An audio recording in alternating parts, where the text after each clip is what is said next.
Welcome, Chiefs Kingdom, to another banger, another Victory Monday. Chris, Chiefs are 4-1, top of the AFC. Not where we want to be. Could be better, but hey, Chiefs are playing good football. Still need to improve it. But how are we feeling on another glorious Victory Monday, my friend? We're feeling good. What you said? You said not where we want to be. We're right I where mean, we hey, want to be. we strive. We want to be undefeated. We want to be the best record in the league. You know what I'm saying? But hey, Hey, top of the expectations. You dig? AFC, man. I don't care if the top of the AFC takes 8 wins. I hope we have 8 wins. If the top of the AFC needs 16 wins. I hope we have 16 wins. Like that, I don't really care. Just Chris as said long we as we're good. matching it, or Chris as said we long as good. we're matching it, because hey, these games, only one game's been pretty this year, and that was the Bears game. Every Four other and one, game's baby. every Four other and one, game's been a baby. little ugly, but hey, Chiefs winning in Minnesota against a better than their record shows Vikings team. I'm All one trying to score shy losses. away from the word good, but a better than record show Vikings team and got the dub 27-20. I mean, there were some things that we really liked in that game. And hey, it's like you said, Victory Monday. Always feels good to be smiling on a Victory Monday. Hey, 4-1 is 4-1, man. I know people want to be undefeated, like you said, Chris, and we like to play better football. But it's kind of me and my friend Mark. We was talking about it on Twitter. We're definitely a very spoiled fan base over the last 5 years, last 10 years since Andy's been here. We had in a 5 year span, the last 5 years since Mahomes started, we had the most wins in NFL history, and now we have fans on Twitter talking about the refs are helping us. And it's just how crazy the narrative has changed over the last 5 years, over the last decade about the Chiefs. And now we're in literally living in this era where we're 4-1, and Chris fans are upset, and we're 4-1, top of the AFC. Like, what are you upset about? Like, Right. we should be better. I'm like, okay, one more win, we still be top of the AFC. So what's the difference? Like, so it's it's definitely like seeing both ends of the spectrum from growing up, and me and Chris are of age, so we seen like the Right. Trent Green, we saw the Matt Castle, the Thig Pen eras, and to living in this, and we're up here yelling on Monday mornings, "Get off my lawn!" about the Chiefs being 4-1. It's just, it's like a night and day comparison. So I think it's funny, hilarious, but I'm definitely enjoying every moment. Like me and Chris always try to tell all the fans for sure. Right. It's not like the Chiefs are doing anything different as far as the final score. They're the king of one score games, and Right. I know they covered this week, but they're the king of not always cover and keeping games closer than they feel like. Exactly. And they're just doing it a little different than in the past because hey, as the offense came up, some guys had to leave. Tyreek had to go get paid. Juju had to go get paid. You had to pay your offensive linemen. So you don't have those resources in the offense. And you know where those resources have been put? Into the defense, Let's because let's look, go. 5 games, a team has yet to have 21 points on this defense, keeping another good offense to 20 points. I mean, hey, I think the most of the frustration, like for whatever reason, I think fans would be less mad if the Chiefs won like 42-35. That's the crazy part. Like, if Like, we're because the winning games offense and we're was not clicking. scoring, The yeah, like which offense one was do you want? clicking, You want but, the defense has been clicking on. I mean, in the NFL, you're gonna give up points. Like, let's just be real. There's gonna exactly. be drives that, this is Justin Jefferson, this is Kirk Cousins. Like, guys they're gonna score some points, but the Chiefs are the kings so far this season of not making it be not letting teams explode, keeping guys in check. And that's what you got to tell yourself when watching this team right now is yes, the offense has its issues. It's well documented. We know what's going on, but it's okay because it used to be the defense had its issues. Exactly. That's not the Exactly. case right now. The defense is clicking, man. And that's the thing. Like, we've had so many great offenses and bad defenses for years. We've been praying to the football god to give us a good defense. Not only do we have a good defense, it's elite. To Chris's point, we haven't given up 21 points another week. So coming into this game, we had only given up 14.7 points per game. And Chris, another week, another turnover. We have one turnover or more every week this week so far in the season. So this defense is playing out of their mind. They're not fully healthy because Nick Bolton did not play in Minnesota. Mm-mm. Charles Minute, who is not back. So we're clearly trying to get more in rhythm and get guys in sync. But this defense is playing elite football right now. Held the best receiver, the best receiver in the game is Justin Jefferson to 28 yards. If somebody would have told you that before the game, they probably would have called us crazy. And Oh so yeah. to have that conversation of how good this defense is playing while the offense is still figuring it out, I don't get like the energy, Chris. And me and Chris talk about it offline. It's like, I understand offense is what moves the needle. Everybody wants to see points. But when you have a defense playing elite football that's top five, I need to see that same energy, Chris. Like, you can't get upset about the offense not clicking and you finally get a defense playing elite level football and you're not talking about it enough. And I need to see that same consistency from the fans because, like you said, Chris, this is something we haven't seen in the Chiefs era, definitely in the Mahomes Mhm. era since we've been here. And if we can continue this trend when the offense does get clicking, it's going to be very scary for the rest of the league because we're nowhere near our peak, like playing our best football right now for sure. No, yeah, and it's shout out to Justin Reed for forcing that turnover. I feel like he's a guy that fans Justin Reed, don't like to talk baby. about for whatever reason. Is the second highest paid defensive player on the team behind Chris Jones, and Chris, yep. people love to talk bad about him. He put a hat on a hat or a hat on the ball and was able to force that opening He's making plays, man. fumble. And hey, that's what you want to see. But yeah, it's funny that this team right now it's kind of like the pre Mahomes teams. Like Now, the obviously, 2010 Mahomes was team, yeah. much better than Alex Smith was, and Alex Smith was a dog. But like there were deficiencies on the offense, but you had Right. guys like DJ and Tamba and Justin Houston, Eric Berry making plays. Now there's the two biggest stars are on the offense, unlike those teams, but everything around them's a little lesser. While on the defense, you've got Chris Jones, you've got, Karloff just making plays, Justin Reed, Nick Bolton when he's healthy. And oh, by the way, do we have the best cornerback duo in the league right now? Oh my And God, locks? We locked up like Justin Jefferson. Oh my we goodness. locked up Justin Jefferson. Trent McDuffie's regularly been great now. And have you seen L'Jarius Sneed's clamp numbers the last 4 weeks on these Alcatraz, receivers? Chris. Alcatraz. Like I know Amon St. Brown got him week 1 for a little bit and scored a touchdown, but like since then, Calvin Ridley hasn't done anything. Garrett Wilson didn't do anything. Justin Jefferson didn't do anything. DJ Moore didn't do anything. The list Like, is getting a little long, Chris. Not gonna lie, the list is getting a little long. I mean, is it too early to start throwing that narrative I'm out just there? saying, Justin Jefferson, 3 catches for 28 yards. Chris, I'm not saying it. We're just reading the numbers, man. You just named the receivers, and the list is getting a little longer, and it doesn't get Mm-hmm. any easier. We got, obviously, Cortland Sutton and Jerry Jeudy coming up. We got Keenan Allen coming up soon in the next 3 weeks. So the body list for the DB room is getting a little long. And, hey, they said it. Willie keeps saying it every week. They want to be the best defense in the league, and the stats are proving it, Chris. So we don't got to say it. We just keep letting the numbers prove it to ourselves. And the funny part about it, Chris, after the game, I'm watching Twitter, and I was being petty. I was on my Tyrann Matthew, Justin Reed type stuff. I went to the search bar and typed Justin Jefferson to see if he was coming back in the game. All I saw these tweets. Why is Justin Jefferson getting locked up by the Chiefs? Who are these? Who's Trent McDuffie? Who's the Jerry Sneed? People do not respect these guys at all. No. And to Chris's point, I think they're playing the best cornerback duo of football in the league right now. The defense is definitely top 5. They're playing with their hair on fire. Guys are getting pressures. I think Mike Dana's at 3.5 sacks right now. So credit to the rush from back end when matching with the coverage on the back end. So these guys are playing elite football. And it doesn't just stop with the corner. The safeties, Mike Edwards is a ball hawk. He's everywhere on the ball. He made a great play down the sideline with Trent McDuffie in coverage on Justin Jefferson. IQ on that play as well. So this secondary is playing good football. Spags credited Mike today with making that great play on the ball as well. So they're only getting better. Brian Cook is definitely a leader in that room, and guys are being more comfortable in their roles. And like to Chris's point, Justin Reed's making solid, quiet plays every week. And as long as he's not getting beat and leaving guys wide open in coverage, that's all I can ask for from a guy in Justin Reed. So I never expect him to be a great guy in coverage, but he's making tackles, not missing calls, and he's staying where he needs to be and getting lined up. So far, so good, man. But this corner duo is this is the best corner duo we had since Marcus. Do you think? Yeah, I mean the only one that I could think of, and they're better than that. Flowers and Carr there for a minute. Flowers and Brandon Carr was nice. The Marcus Peters one was good too when we had Sean and them. That was good. Yeah, but it fell a little one side. Carr got that big deal right after. Yeah, when he went to Dallas, Cowboys. Yeah, because he kind of hit.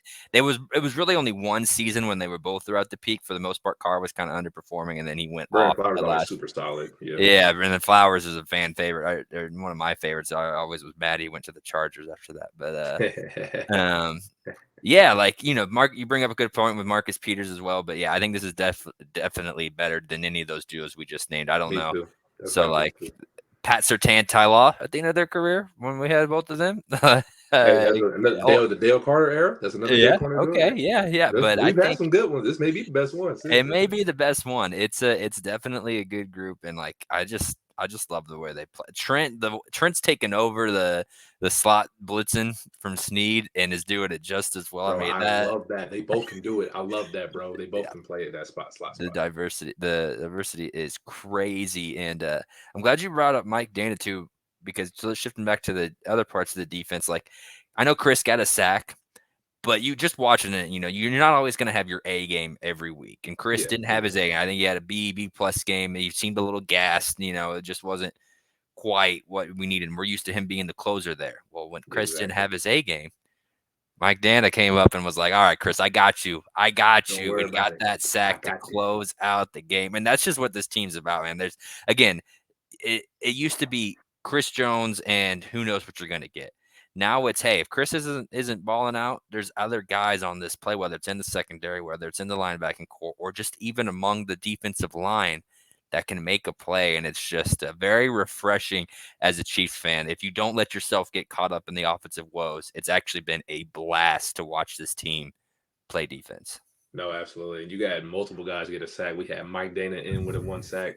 Chris Jones obviously got one, and Leo Chenal with a blitz off the edge. He got Yeah, that one was as well. great. So multiple guys, like Chris said, spreading the wealth. And Chris, I'm not trying to beat this with a dead horse, but Trey McDuffie finished top 3 in tackles again. I'm telling you, man, he's one of the best tacklers on our Yeah, team. he's so good. He's so good at tackling. I don't know what it is about corners that tackling in this system, but Bro, man, we just do it. It was Sneed finished with 8, Justin Reed finished with 7, and Trey McDuffie finished with 6. Like he had more tackles than Drew Tranquil. Like what is like? And obviously, it's kind of skewed because Minnesota throwing the ball a lot. He gets yeah, targeted. So, but no, Trey McDuffie is such a consistent tackler, like Chris said, and we have so many guys on this team. And Chris said it on our previous episode. We don't really let guys get away from the first tackle, and that's the big mark of any great defense: getting guys on the ground the first time, not letting any broken tackles and yards at the catch happening. And we have a good test coming up in the next few weeks with a lot of good athletes. So this defense is flying around, man. They're playing good football. And the scary part is, to me and Chris, I know we're saying it on repeat, we're not nowhere near fully healthy or no, fully cohesive where we should be. So this group, and after the bye, Spags and Andy start getting like more chemistry and what their players like and what they can do and what they cannot do. So it's gonna be scary hours when this defense gets fully loaded and fully rolling after the bye for sure. right when O'Malley gets back to One more and week Nick for gets, Charles, man. He be tweeting too. He's like, one more week. yeah, One more week. he's get and then He's Nate ready. getting healthy. And hey, we hadn't even talked about Mike Edwards yet, who's fit in perfectly Bro, I was so happy we got into Mike that Edwards, third dog. safety, man. He's so Like good. again, it's just that and Drew Tranquil, like the depth signings are working out for the Chiefs on defense right now. The fourth Shout and out to sixth Veach, round man. Check draft marks, picks bro. Check are working marks. out for the Chiefs defense. Like again, we're just about to get into it, but like I know the offense has not been what we're been accustomed to, but the defense has been making up for it. And like If you would have told me our defense is going to be playing this well before the season, I would have said, yeah, we're definitely going to another AFC Championship game. Because I know what this offense is. We've seen it for the last 5-10 years. And it may not, it's definitely unmarked territory for us. We usually don't start this slow. Usually Septembers are crazy offensively for point scoring. But our defense is playing lights out, playing top 5. Like Chris, 21 points. Are you serious?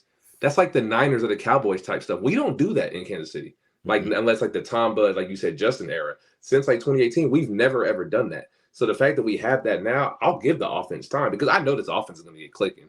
I know, like, into all of Chiefs Kingdom, it sounds cute saying, "Oh, will our offense get going?" And the struggles and the concerns. I get your concerns, but if you truly think an offense led with Pat Mahomes and Travis Kelce is not going to get going, I don't know what to tell you. Like, I know it's concerning. I'm not trying to sit up here and lie and say it's not happening. It is, but I know they're going to get clicking, and when they do with this defense, it's going to get scary. That's all I'm saying. right. And let's just get into the offense because it's just the same concerns, which has been lack of production from the receivers and Yep, penalties. penalties. Yep. Those are the two biggest things on this season. A lot of the penalties come from the offensive line, but like that's just and that continued. 10 penalties called. We don't need to talk too much about the penalties because that's a whole other wormhole that the other 31 teams in the NFL are lying to themselves about. But And we had the but most penalties that game too. So technically, bro, like we could spend all day talking about it. It's good to be in this position because I know a lot of you probably did the same thing with the Patriots when they were in there. You always felt like they got the calls. So when you're the team that everyone is taken under a microscope, feels good to be that team. just means you're the chance. Just means you had a long run of success, and that's right where the Chiefs are. But again, I always are like, do we need to keep talking about this every week? But there's like nothing else really to talk about with this offense other than who the hell is going to step up? Like, it was nice to see Justin Ross get some. Like, I haven't been too high on Justin Ross because I'm like, if he's not getting reps in the game, then he must not be looking well at practice. And he did have 2 drops, but like he also had a really nice play on the sideline. So I don't know. Like, what are you seeing from this receiving core? Like anything other than what we're all kind of seeing?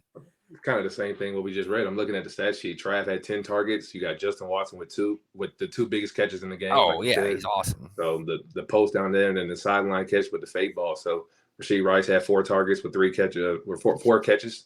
Then you had Justin Ross with 2 catches. Kadarius Toney ended up with 5. It was for short yardage as well. So other than that, yeah, just the same old, same old. Sky got 2. MVS got his 1.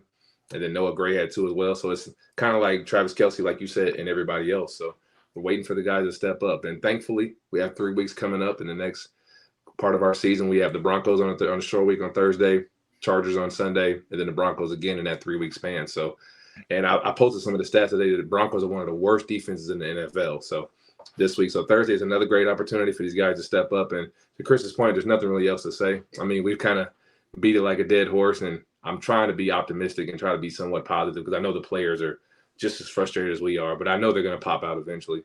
And like me and Chris just said, we have great opportunities coming up soon to do that. And we're showing flashes. I like the fade ball on the back shoulder to Justin Ross down the sideline.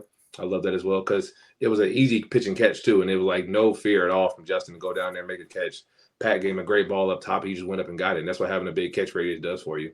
And obviously Travis Kelce gutted it out through the ankle injury. Got to give him his credit for that to come back in and get a touchdown. So always respect for 87. And Justin Watson just makes big catches, man. Made a big catch down the sideline on double coverage, and he made another one on the sideline with the post down the middle of the field. So we have a lot of receivers that can make plays. It's just like Chris, we have to find this cohesion of like which 3 receivers we want to pick. And me and Chris said it on our last 2 episodes. And hopefully we get those answers in the next 4 weeks after Miami, we go to our bye. And then we play Philly after the bye. So I think we'll get those answers very, very soon. But it is definitely like, it's not frustrating. It's just, we're just waiting for that moment. We're just waiting for it to come. And it could be this week, it could be next week, but it's going to come for sure where this offense just starts clicking. And me and Chris are going to be like, a light bulb comes on, like finally. So. Right, and I'm ready to change my answer on my 3. I think when we talked about it initially, it was Kadarius. I thought you said Justin the first time, didn't you? No, I didn't. I said. Oh no, yeah, you didn't. Nothing. Neither one. I said MVS, and I said I like a lot what Justin does, but I think MVS, just brings a little more from an athletic standpoint. But I think we're at the point in the season to where I would still keep my original on Toney and Rice because I like Toney in the short game. I like Rice over the middle and running kind of what those juju routes. And then my 3rd would be Watson because Watson's doing what MVS is supposed to and succeeding at a much higher clip. So, exactly. that's where I'm sorry, MVS. I know you're the highest paid receiver on this team, but you're not getting it done. And this man who everyone wanted to get, some people wanted to get cut, some people thought was going to be the 6th wide receiver. 5 weeks in, he's your leading receiver by a wide margin. Out of that receiving group. So like I'm ready to just kind of give all your routes to him at this point and see if that works. Now if he struggles and has some drops, sure, we'll move back on. But like that's kind of where I'm at with this receiving course. Whoever has the hot hand, whoever's making plays, those are the guys that should be on the field. And right now it's Rice and Watson are for sure the leaders in that clubhouse. No, absolutely. And you can kind of tell, like, and that's the one thing I hear from all the fans and people when I'm talking to them during the game is just a guy will come in and make a play, make 2 or 3 plays, and come off the field. Mm-hmm. And it's kind of frustrating from a fan standpoint because we want to see guys get in rhythm and guys keep going. Like when Justin Ross makes a play, keep him in the game. Don't take him out. Right. Justin Watson make a big catch, keep him in the game. Don't take him out. Like guys are getting the rhythm, like Chris said, and they should be earned those opportunities, and they deserve it because they're making plays. But Andy and the offense are definitely in this experimental mode right now where they're putting multiple guys in there and seeing what they can and cannot do. So from a fan standpoint, it's kind of frustrating because we're like, okay, well, if a guy makes a play, why are you pulling him out for the next drive? Shouldn't he stay in there? But they're really just going through the guys and see which each play. And I kind of know it's a trend. Like we're in week 6 now. We know what this is. Like guys get a couple of plays here, come out. Get a couple of plays here and come out. We know what they're doing in this offense. So, and I think we truly won't know who the 3 or 4 receivers we're going to lean on until we get to the bye. And then they'll start defining roles more often because you have a week off. You can evaluate film or go over what you like, what you don't like. Then you can choose which 3 or 4 receivers will be at the top of the food chain. And to Chris's point, as of right now, I would choose MVS, Justin Watson, and Rasheed. Yeah.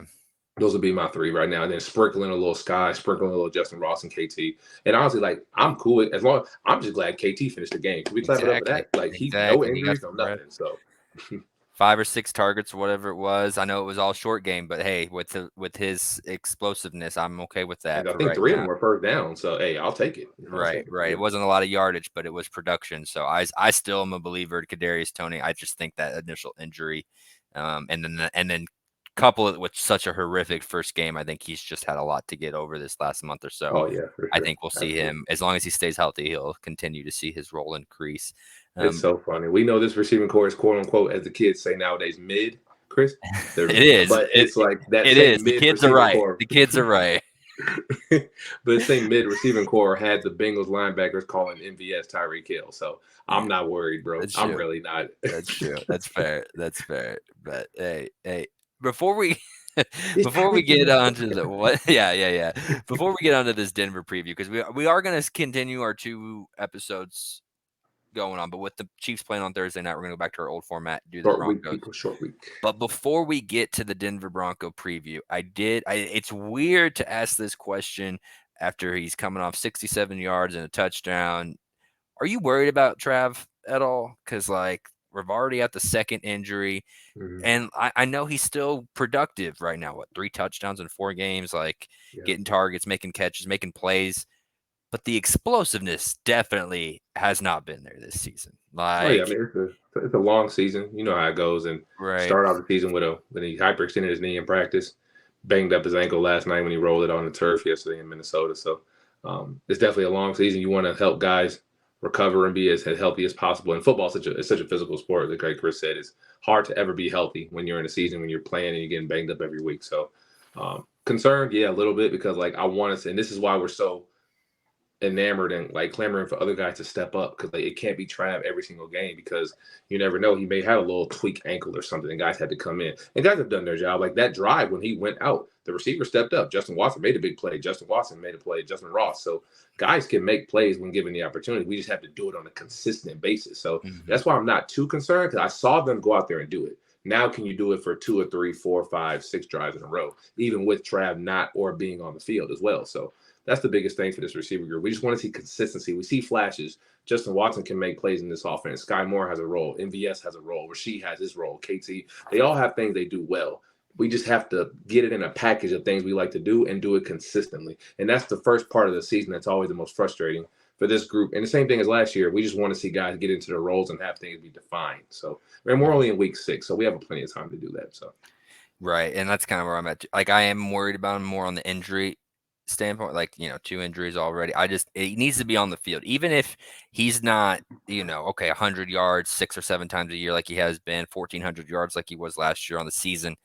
Maybe he's a Dallas Witten or Jason Witten, Dallas Clark type right now. yeah, which draw are coverage very away. productive tight ends that knew, still read the zones. They didn't get a lot of yards after the catch, but they knew how to get open. And I think Exactly. Travis needs to, hey, that's already obviously a huge part of his game, but I think for his own benefit, I think he needs to not maybe worry about the yak right now, the yards. You could tell when he caught one ball after he came back with a tape dangle, he caught it and just went down. Yeah. Like, guys missed, so. just be that possession tight end like some of those other greats have been, Exactly. and stay healthy to the postseason. So I just want to touch on it because, again, like, man, already second time that we've seen him go out. I did like that he was trying to sneak onto the field. I don't know how. Like, no. I don't know how a 6'5" guy that everyone's been talking about for the last month can sneak onto a football field, but he sure gave it his best He shot. snuck in for that touchdown too. Shout out to Trav, man. All heart, baby. All heart. All heart, man. What a tough guy. Him and the quarterback, just body what it means to be tough and to put your body on the line for this team, and you just love to see it. But let's move into our nice game with a divisional foe. First divisional game of the year. The Broncos on Thursday Night Football. Who made this? Who came up with a schedule and decided this needed to be the Thursday night primetime game? Who puts the Broncos on prime time, man? Couldn't have been This Ravens. team is terrible. This team is just as bad, if not slightly worse than they were last year. Oh, they're definitely worse. It's not even close. They're definitely worse. Well, Russell's playing a little bit better. It's just every other facet of the game is taking a step Their back. defense is awful. They're ranked 32 in the league, bro. Chris, they're like number 1 in points per game given up and yards per game given up. That's a little skewed. Awful. They gave up 70. They quit. They quit on that game. They quit against the Dolphins. They gave up 70. They definitely did. So it's a little skewed. I don't know if they're the worst, but they're definitely at bottom 6, 7 defense. I'll give you that. They're giving up 7 yards per play. They're bad. They're so bad. And it's shocking because, like, I know they lost Vic Fangio, who's one of the best D coordinators in the league, and they traded away Bradley Chubb. Ironically, they both went to Miami, but they still had a lot of talent over there. And Patrick Surtain, Justin Simmons on this, like, a lot of guys over there that can still make plays. Kareem Jackson. They have guys that are still very respected defensive players. And Justin Simmons said in a quote today, he said, "We're not holding up our end of the bargain. We're not doing our job. So obviously we know they're going to play hard. It's a division game. No matter what the records are, you kind of throw that out the window to some extent, mainly because they know us, we know them at the same time. But Sean Payton's on a definition of a hot seat right now. They're not playing good football. They just coming off a loss to the Jets. Obviously, this defense isn't living up to the hype we expected. Russell Wilson, to Chris's point, is playing better than he was last year, which is ironic because he's playing good football, but now the defense is terrible. So it's like a shift from last year because last year their defense was elite, like top 5, and their offense was god awful. Now they just switch places. So this is a game for our offense to get right, take advantage of those, and try to get some turnovers and some opportunities to try to make this game a little easier for our offense. But definitely shocking to see how lackluster the Broncos are, because I expected this team to be a playoff team. I thought they were going to come in, Sean Payton would revamp them, get those guys refocused and locked in, and he just hasn't done that. So I'm very shocked to see how underperforming this team has been so far. Yeah, it's just the thing that I don't know if worries the word, but like this team, as bad as it is, they were also bad last year, and the Chiefs beat them by a combined 9 points in their 2 games. That's why having you turn the ball over like 3 times. Yeah, like they ended up both being close, competitive games, and they do have a better head coach. I think I guess I think they have a better head coach. The guys won a Super Bowl, so like I I'm think looking like it right now, Chris. I know. Like as I said those words out loud, I was like, well, maybe I'm feeding into the fantasy the Broncos are having right now as well. Did you see that clip from Robert Saleh when he did the handshake at the end of the game? He gave the game ball to. Oh no, I didn't see this handshake. I know he gave the game ball to. He gave the handshake to Sean Payton. It was so petty. He walked up to him, "Stay humble," and then walked off. That's such a savage move, bro. Shout out to Robert Saleh, my gosh! Hey, Saleh knows you guys stay humble. He just had to do it with Zach Wilson as you ain't got no haters, so good for them. But like, I every time I say this, I'm always wrong, but I just don't see a way that this game needs to be competitive other than it's a divisional opponent. And I know it's a little different because there's just you see these teams more often. There's extra motivation. So that's why a lot of the times it's smart, not just for the AFC West, but any divisional game. Typically, if there's if a team's favored by a lot, don't take the other team to cover. Like, they're not necessarily going to win. Like, if the Commanders are playing the Cowboys, right now, so, yeah, the Cowboys are playing the Commanders, and their Cowboys are favored by 7.5. I would probably more times than not take the Commanders to cover. I don't think they're going to win. That's just how these divisional games go. No, exactly. You're not wrong. And it's so hard to pick a team, really. Because theoretically, to Chris's point, if we're looking at it from an X's and O's standpoint, we should blow this team out by 20. Right, out the water. But we water. know how NFL games work, and it's a short week. Guys are tired, they're banged up, and it's hard really to get anything across a team that plays you twice every year. They know your playbook, you know their playbook, so it's like it's gonna be an ugly game for the first quarter. It's gonna be a lot of punts. We know what that's gonna figure out, and then in the second half, I expect us to separate and then extend ourselves and win the game. Do we cover by 10.5? If we get a like Chris, you know my slogan. If we get a turnover, we usually cover. That's usually what happens when this defense plays well. Give us an extra possession. We usually do cover because we know how good this defense is. So, it's I can see it where it's like what Chris said. It's 2 things. This way this game is going to go. Either it's going to be a blowout or it's going to be like a 3-6 point win. Yeah, that's how it's going to be. No in between. So that's how they were last year. And then again, and that was Russell Wilson's worst year of his career. And like.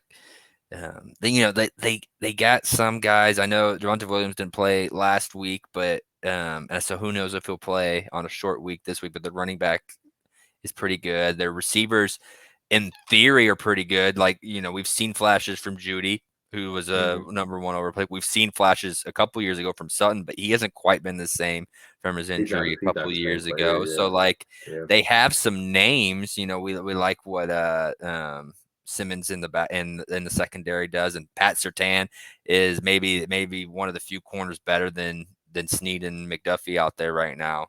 Right. So like they've got some playmakers that you kind of have to circle and make sure you're aware of, but the defensive line is trash. The offensive line is trash. Their other corners are whatever. Like there's other ways to attack this team, but if you let those 5 players I just said have their way and have a day. Yeah, like you said, you're going to be looking. It's going to be 24-27 with 3 minutes left in the game. Exactly. That's it comes down to the mentality of this football team, how we start, and it comes I know our defense is going to give us opportunities. I expect us to get a turnover because that's what this defense is, and that's the one thing we've been clamoring about. The defense is to start to take the next step of getting turnovers, and we've done it every game. So they've met the challenge and exceeded those expectations for me. So now the biggest part is just can our offense get going? And like Chris has said, this is a team that's very bad on defense. I saw the numbers. I tweeted it out earlier today. If anyone saw it, this team has given up 7 yards of play. They just let Brees Hall rush for 177 yards at home yesterday on Sunday. So this is a bad defense right now. They're reeling, and there are rumors coming out about guys on the trade block and guys wanting to leave. They traded away Randy Gregory. They gave him a 5-year deal last summer to be their leading sacker to stop us. He's out of the building now. Frank Clark.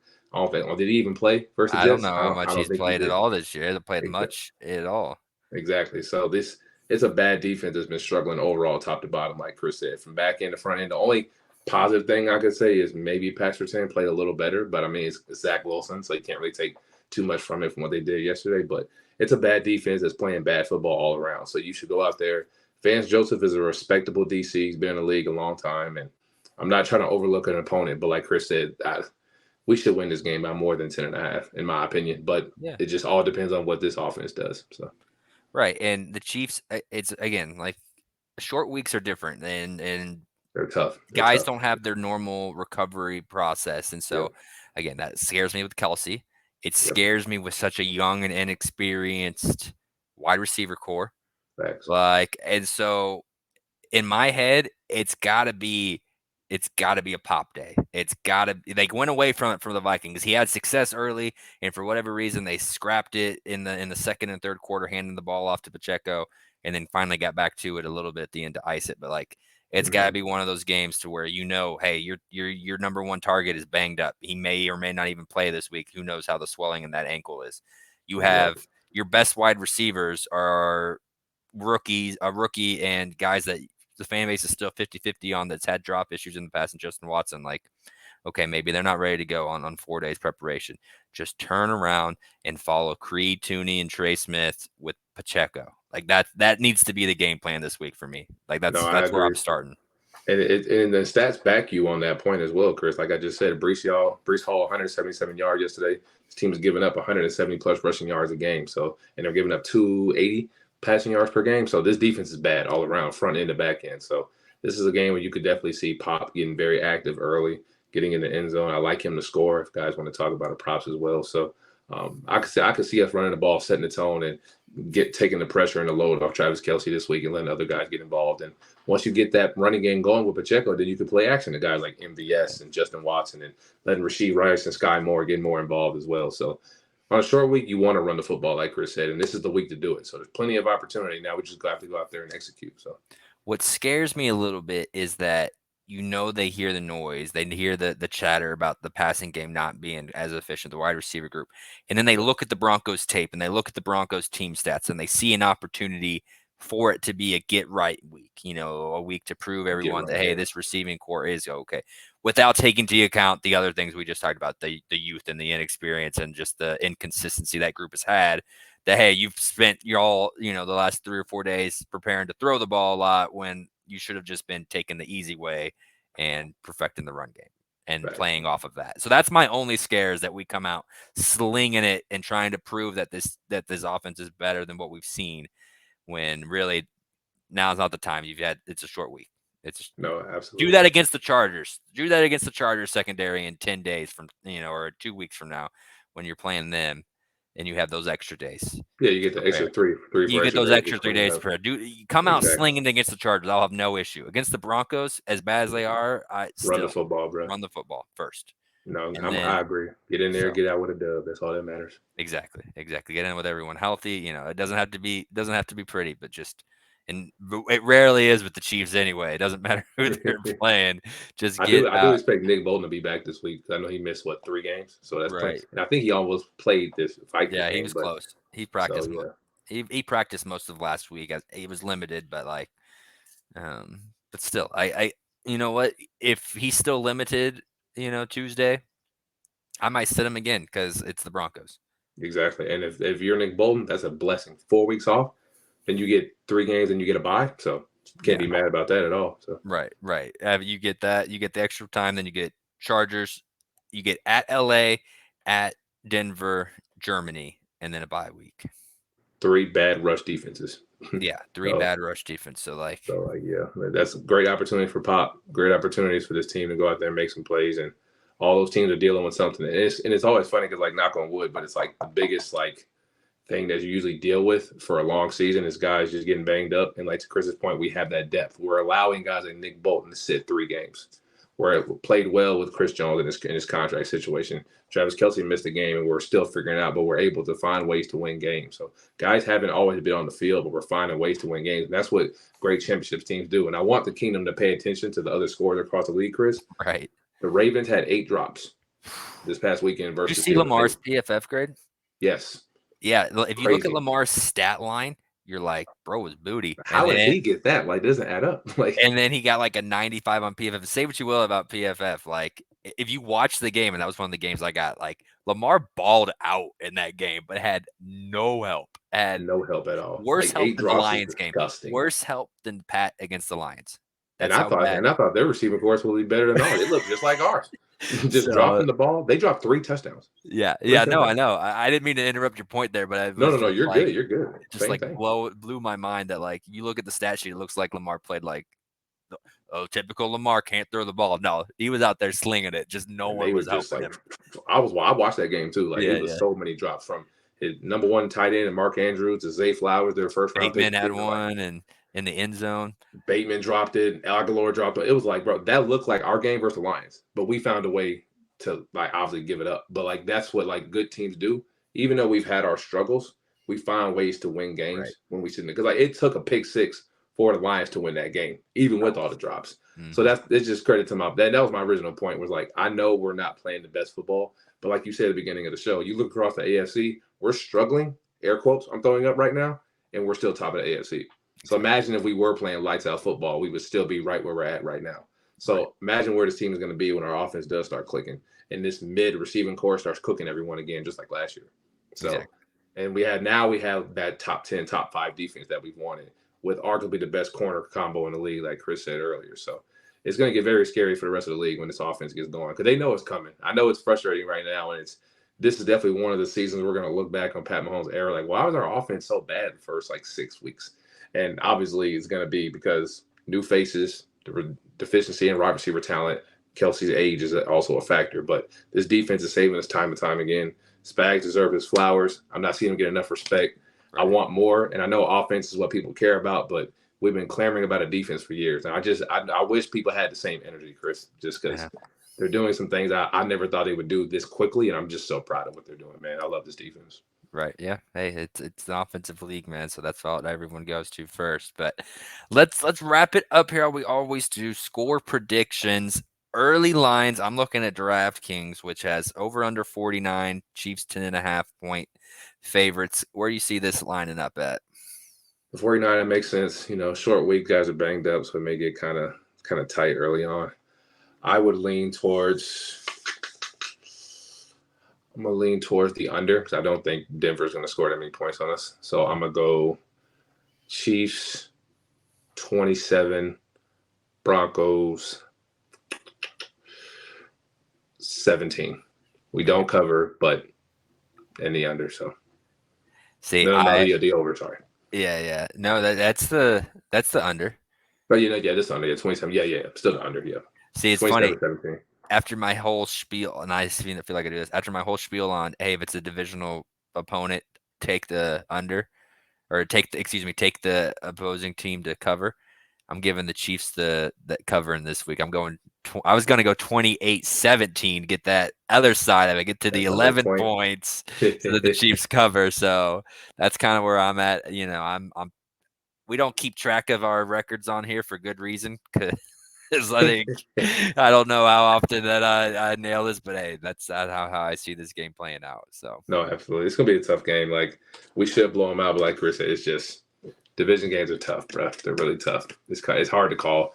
You don't know how the team's gonna come out. Like, come out their hair on fire. We can blow them out. It'd be early or over, get them out of there by 20, or it could be, same old sluggish start. So it's very interesting to see what happens. No, for sure. It's going to be a fun game. I'm glad. I got a wedding this weekend, so I wouldn't be able to watch if it was on a Sunday. So very blessed that it's on a on a Thursday this week. So, Absolutely. I think that's going to do it for us this week. Before we get out, CJ, where can the good people find you, my guy? You can definitely find me on Twitter at CJEEZY81 if you guys want to talk gambling advice, fantasy lineups, X's and O's. I'll definitely post my favorite plays like I usually do. I'll post those tomorrow morning as soon as they post all 22 when me and Chris post the episode as well. So super excited, ready for another week, man. I will not be going to the game this week. I sold my Oh ticket. man, you I'm sold your chilling ticket. this week. There you I was like, do go. I really want to pay money to watch Russell Wilson play football right now? I'm like, nah, I'm gonna just chill. So I'm waiting. I'm going back to Chargers week There you next go. Sunday. So Chargers week's going to be fun. exactly, I'm gonna Charger just save week's my going money to and wait for that one. So. I always love Chargers week because those games are just always fun. Oh yeah, all of those games are always one possession games. Always Right. good Well, for and sure. they're just like we can get more into that, but they're just like the quarterback play is always just so much fun to watch in Justin that and game. Pat, yeah, Yeah, absolutely, like Justin normally absolutely. loses it, which makes them enjoyable. I know he won that one in Arrowhead where he played well, but again, we'll get more into that week. But for me, you can follow me on Twitter at 10penny88. Also, make sure to check us out at aftermath_KC, where you can find all our episodes, some of TJ's. How many times have I done this? Some of CJ's breakdowns on film and what the Chiefs are doing as well. Make sure to check out the KC Sports Authority as well. They do a lot of great work. If you're listening to this on the podcast, go check out their YouTube page. You can find this podcast with our smiling, beautiful faces, as well as some good KU content, maybe some betting content in the future, maybe some Mizzou content. So just kind of jump on that train now, like and subscribe, and see where it goes and ride this wave with us. But all right, that's going to do it. We'll talk to you next time. Go Chiefs.